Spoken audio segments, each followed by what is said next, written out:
मेहर में सुई गैस जी नई लाइन विझण दौरान खोटाई सबब रोड ऐं घटियूं सख़्त ख़राब थी वयूं। जॾहिं त गैस इंतज़ामिया पारां मेहर म्यूनिसिपल खे मरम्मत लाइ फंड मिलण बावजूद कमु न थियो। इन सूरत-हाल ते नौजवान वकील मीर ख़ान चांडियो लाॻापियल अमलदारनि ख़िलाफ़ अदालत में दरख़्वास्त दाख़िल कई।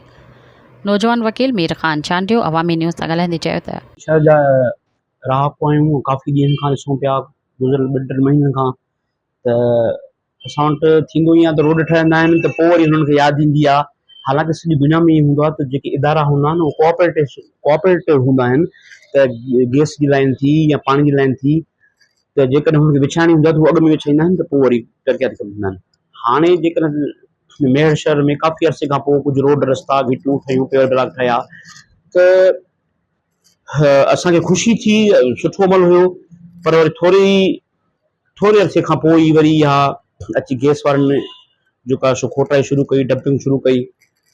सो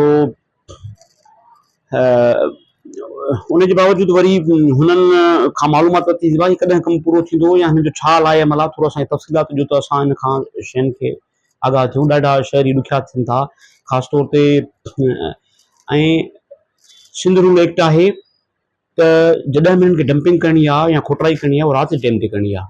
पर हे ॾींहं जो कनि था, न्याणियूं आहिनि, स्कूल वञनि थियूं या बुज़ुर्ग शहरी आहिनि, उन्हनि खे इलाही तकलीफ़ थिए पई। पोइ असां पाण बि ॾिसूं पिया, पोइ वरी मूं मुनासिबु सम्झो त 133 CRPC तहत कानूनी इहो असांखे हक़ आहे, राइट आहे पाकिस्तान जे कानून तहत हर शहरी खे।